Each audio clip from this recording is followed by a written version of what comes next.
Всем привет! Меня зовут Вика, и сегодня мы продолжаем наш цикл психологического таро. Сегодня мы с вами поговорим о признаках того, как же понять, что вы больше не нравитесь новой женщине, либо же своей женщине, если у вас она есть, да? Я думаю, для каждого из вас будет эта информация полезна. Кто-то знает некоторые моменты, для кого-то это станет открытием. Да? Я рассказываю довольно таким простым, доступным языком, без каких-то заморочек, без психологических терминов. Кому понравится видео, ставьте лайк. Делитесь с друзьями этим видео, подписывайтесь на канал. И сейчас мы проведем такую небольшую диагностику, насколько вот резонирует, либо же нет ваша жизненная ситуация. Итак, что у вас происходит в жизни? Так.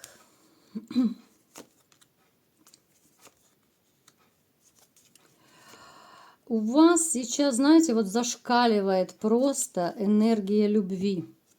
Вот у вас сейчас две сферы для вас важны. Это зарабатывание денег, и вы очень сильно ориентированы на любовь. Причем это ориентация на новую любовь, на новые отношения. Вот с той женщиной, с которой вы были, вы все, вы не хотите про нее ни слышать, ни видеть. Вы хотите ее забыть просто как кошмарный сон. Она вас настолько достала, что вам уже хочется нового, уже хочется окунуться в эту пучину страстей. Причем у вас накопилось столько вот этой вот энергии, да, у кого-то это сексуальная энергия, потому что, может быть, было длительное воздержание. У кого-то это энергия именно любовная, вам хочется о ком-то заботиться, да, вот даже на дне колоды, посмотрите, вам уже, знаете, вот такое ощущение, что вам хочется вот этих вот эмоций, когда ты влюбленный, когда ты порхаешь, витаешь на крыльях любви. Вам хочется вот этого суперского такого состояния, когда ты хочешь мчать навстречу, когда ты готов и среди ночи сорваться и мчать к любимой женщине, когда ты с нетерпением ждешь звонка, смски. В общем, у вас любовь зашкаливает, у вас сейчас настал такой период, когда вот, хочу, не могу, я его по-другому не могу назвать. Плюс, конечно же, идет заработок денег. Но я не могу сказать, что у вас прям, денег куры не клюют. Нет. Денежка есть, но хотелось бы, конечно, побольше. Вы человек рукастый, вы деньги можете зарабатывать, но некоторые могут, конечно, лениться из вас. Вот это есть такой грешок за вами. Но я вам скажу, если у вас появится новая женщина, вы аж бегом побежите зарабатывать деньги и зарабатывать, и подрабатывать. Вы будете как белка в колесе бегать, поверьте мне, потому что вы такой человек, который вы отдаете деньги, вы привыкли вкладываться, отдавать, потому что вам одному, вот сейчас вам одному просто, некомфортно. Я не могу сказать, что прям невыносимо. Но вам хреновенько, честно, вот одному вам некомфортно, поэтому вам хочется уже побыстрее бы, поскорее бы найти женщину, чтобы окунуться в вот эту пучину любви. Плюс еще могут проигрываться какие-то у вас конфликты, вот это либо же по работе, вот с мужчинами. Может быть, не хочу озвучивать, конечно, этот кошмар, который сейчас происходит, но это с формой, может быть, с армией связано с формой. Это поездки туда, где есть форма, да. Я думаю, все понимают, о чем я сейчас говорю. Этот кошмар кошмарный, быстрее бы он закончился. Вот это может быть, конечно, такой момент, который очень и очень может огорчить вас. Причем у вас грядут судьбоносные перемены. То есть у вас вот финансовая энергетика плюс энергетика любви у вас сейчас она просто зашкаливает. Вот так немножечко мы вас продиагностировали, да, чтобы вот разобраться, да, может быть, кто-то для себя даже еще не может понять, что хочу, куда лечу. А вот сейчас я вам коротко рассказала, что у вас в жизни происходит, да, к чему вы стремитесь. Потому что иногда мы сами себе боимся признаться, что с нами происходит. Мы сами себя обманываем. Самообман – это очень распространенное явление и среди мужчин, и среди женщин. Поэтому я вам коротко продиагностировала. У вас сейчас четко настрой на деньги, на зарабатывание и, конечно же, на новую любовь. А бывшая – это фу-фу-фу. Пусть остается в прошлом. Итак, погнали, мальчишки. Какие же признаки того, что вы больше не нравитесь женщине? Итак, она перестает строить планы. Это первый признак. Я думаю, вы знаете, что женщины большие фантазерки, женщины любят очень строить планы на будущее. Это могут быть как какие-то мелкие планы, да, по мелочевке, что-то купить, куда-то пойти, поехать, да, вместе я имею в виду. Так и какие-то далеко идущие, выйти замуж, допустим, поехать в путешествие, ну что-то глобальное, то есть какое-то совместное будущее. Если же женщина, которая раньше строила планы, вдруг перестает интересоваться вашим совместным будущим, ей все равно, куда вы, ну, вернее, куда вы пойдете, не пойдете, поедете, не поедете. То есть такая апатично-флегматичная дамочка. Здесь стоит уже задуматься. А что же такое? Может быть, она не видит вашего совместного будущего. Когда, допустим, вы что-то предлагаете, вот давай там летом съездим на море, там сходим туда и туда, когда она, допустим, вам говорит, мне все равно, как хочешь, я не знаю, ну вот такие какие-то фразочки. Здесь стоит задуматься, почему женщина вдруг стала такой апатичной, флегматичной. Далее.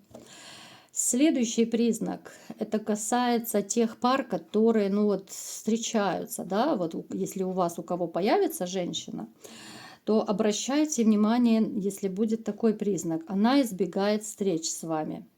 Если, допустим, раньше она встречалась, ну, либо же поначалу с вами нормально, часто, там, вы это видели, вы чувствовали, что женщина тоже хочет с вами встретиться, что она спешит к вам, стремится, да, она и звонит, она проявляет инициативу.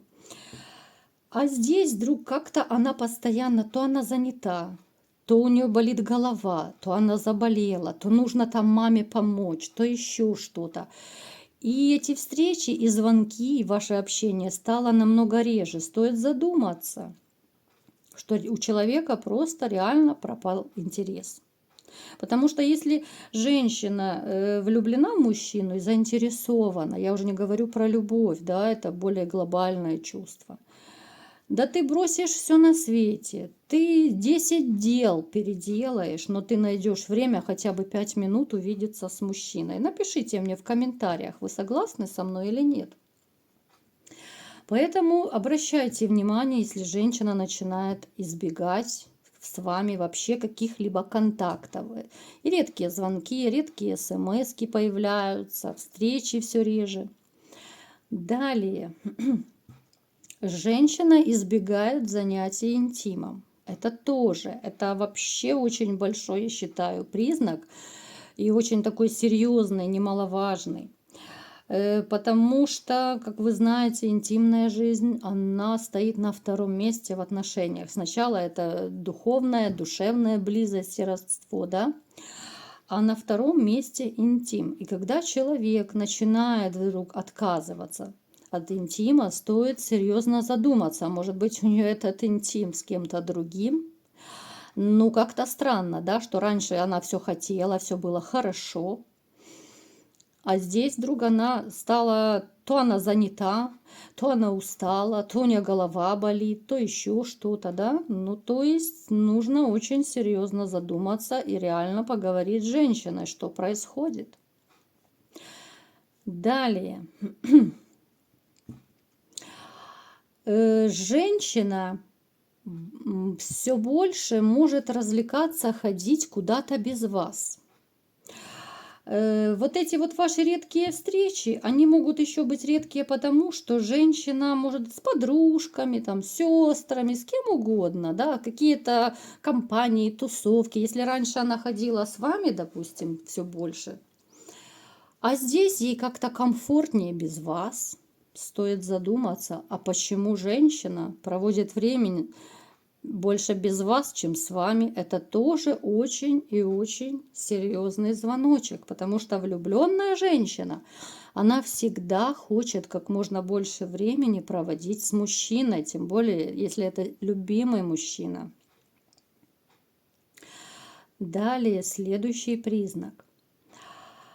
Она начинает все больше выкладывать своих фото, своих селфи на своих страничках. Если вот у женщины есть, допустим, соцсети, они практически у всех сейчас есть, она все больше начинает себя любимую выкладывать. Это может быть тоже признаком того, что она как бы демонстрирует посторонним мужчинам, что вот смотрите, я вот такая раскрасавица, я одна, одинокая, да, вот смотрите, кружите меня, знакомьтесь со мной. Это такой, вы знаете, своего рода сексуальный сигнал для других мужчин.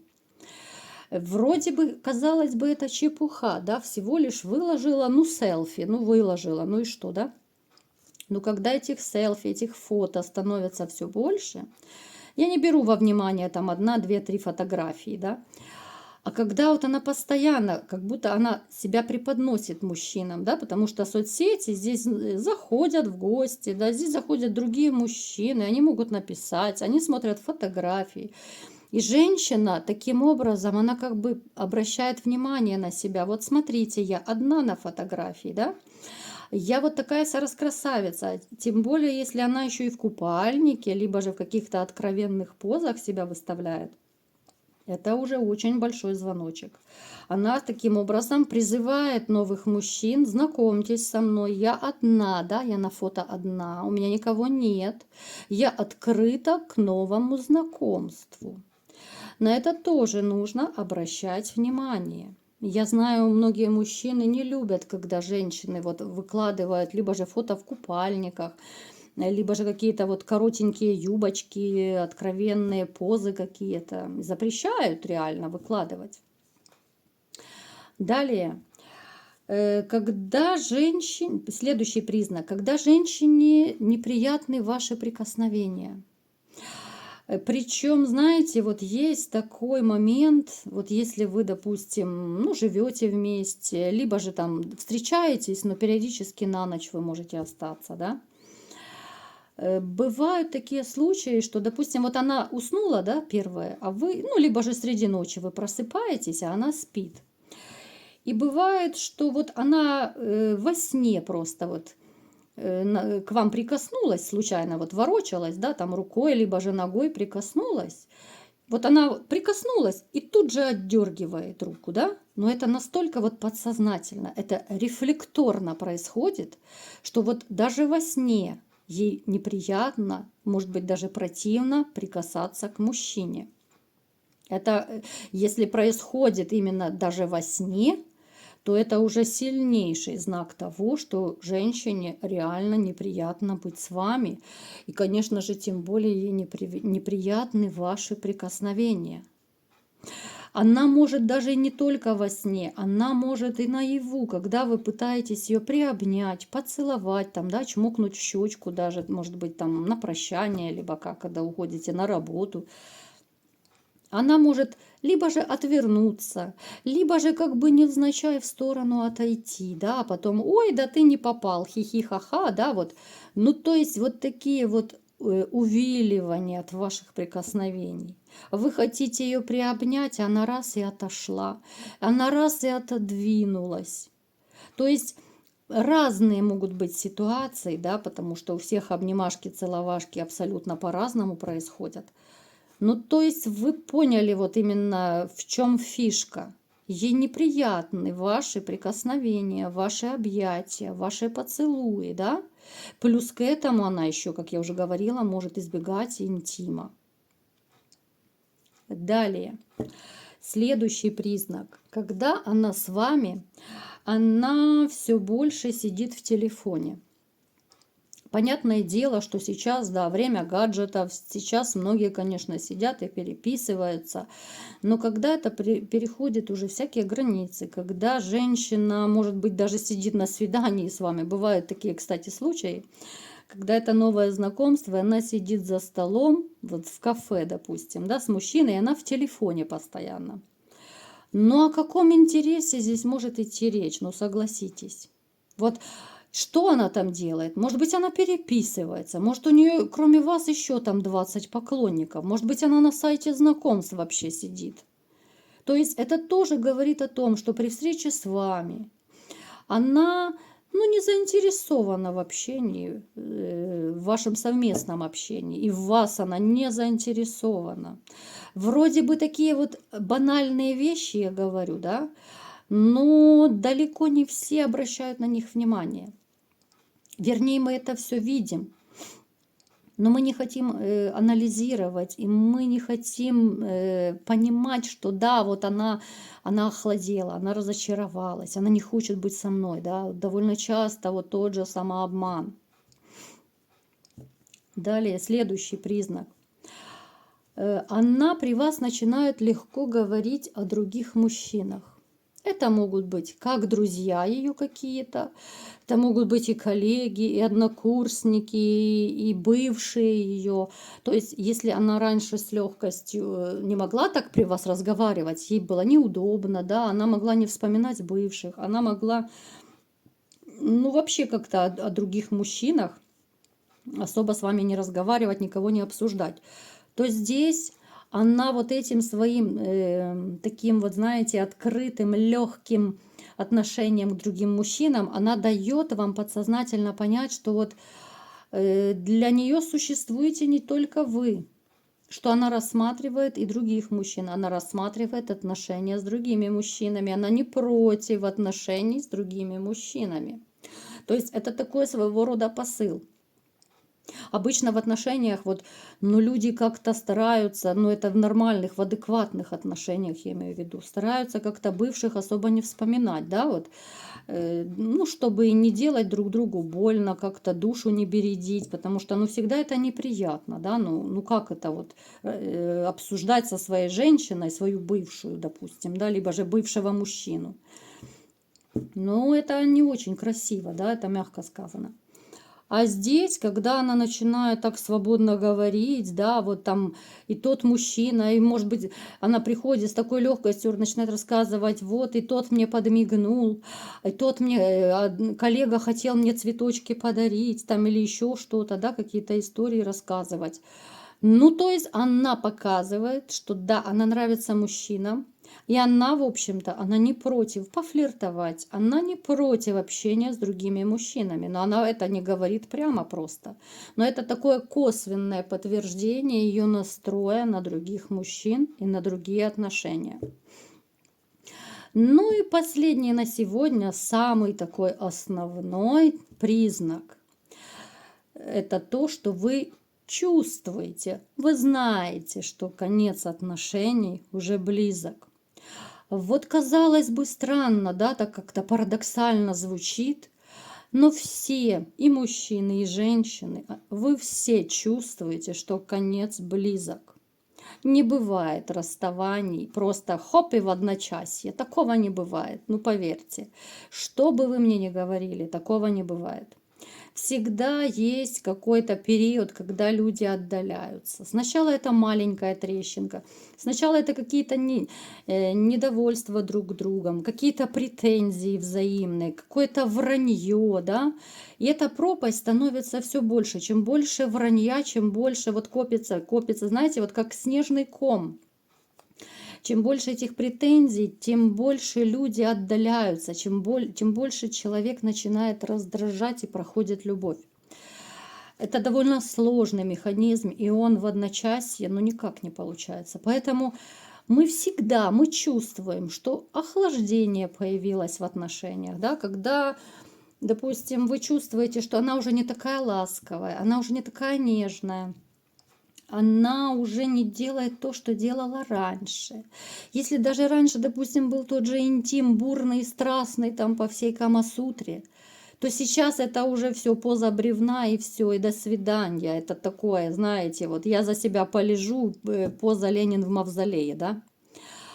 То есть на вот эти вот моменты нужно всегда обращать внимание, мы это все чувствуем. Да, мы можем себя обманывать. Обычно мужья и жены, которым изменяют, Они, в принципе, догадываются, но они все равно как-то оправдывают. Да нет, да показалось, да не может быть, да он же, либо она такая хорошая, да ну не может же она изменять. Когда уже только начинаются реальные факты, тогда они уже думают, ну да, все уже как бы палево полное. Здесь уже оправдывать нечего. Поэтому вот основной признак, вы чувствуете, что отношения рушатся. Обращайте внимание именно к своим ощущениям, на свою интуицию обращайте внимание. Это ваш самый первый, самый главный советчик. Без интуиции, ну никуда. Как правило, наши мысли, да, вот наш мозг, он перебивает очень часто нашу интуицию. Мы начинаем анализировать, мы начинаем сопоставлять, да, а потом получается непонятно что. И мы думаем, елки-палки, да я же чувствовал, да? Я же чувствовал, что так будет. Но вот именно наши мозги перекрывают, забивают логика, аналитика это все забивает. Поэтому чувствуйте, чувствуйте вот именно свои ощущения, прислушивайтесь именно к своим вот интуитивным ощущениям. Если вы чувствуете холод, значит он есть. Просто так вы этого не почувствуете. Если холода нет, ну как можно почувствовать, допустим, холод от батареи, да? Но если она горячая, ну мы никак не почувствуем. Точно так здесь. Если в отношениях все хорошо, легко, просто, да, если потрясающий интим, если есть нежность, ласка, забота, но мы никак не почувствуем холода. Если, знаете, вот мне очень нравится выражение, не нужно спрашивать человека, любит ли он вас. Если вы спрашиваете, значит, вы этого не чувствуете. И это 100%.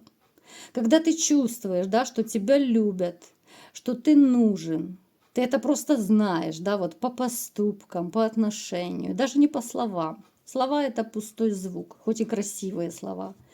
Именно чувствуйте. Поэтому, я думаю, сегодняшние вот такие вот небольшие признаки, да, опять же, я выбрала самые такие основные, хоть они могут показаться вроде бы элементарные, но вот можете проанализировать даже свои отношения. Я думаю, многие из вас найдут вот эти вот многие признаки в ваших прежних отношениях. И вы поймете, что ваша лодка давно разбилась с вашей прошлой женщиной. Она давно дала трещину, но вы не хотели этого принимать, не хотели в это верить, вы себя обманывали. И просто вы не хотели терять любимую женщину, поэтому вы себя и обманывали. Напишите в комментариях, были у вас хоть один из этих признаков, которые я вам сегодня рассказала. И, конечно же, в будущем, я думаю, вам пригодится это все. Потому что знание психологии, знание вот этих вот азов, оно намного упрощает вот именно в отношениях, упрощает наше, ну как сказать, сосуществование не очень красивое слово, да, но именно в отношениях вам будет проще и легче быть с женщиной, когда вы знаете вот эти вот основные азы. Вы знаете, что то и то говорит нам об одном, а вот такие вот признаки, они говорят уже совершенно о другом, и вам будет проще понимать женский язык, потому что мы говорим на разных языках с женщинами. Вот такие вот дела. Я думаю, многим из вас было полезно услышать сегодняшнюю информацию. Напишите в комментариях, насколько вам понравился такой формат видео. Делитесь моим видео, если вам было интересно. Может быть, кому-то еще помогут такие вот психологические размышления, да, вот психологическое таро такое. Ставьте лайк. Подписывайтесь на мой канал и до новых встреч. Всем пока!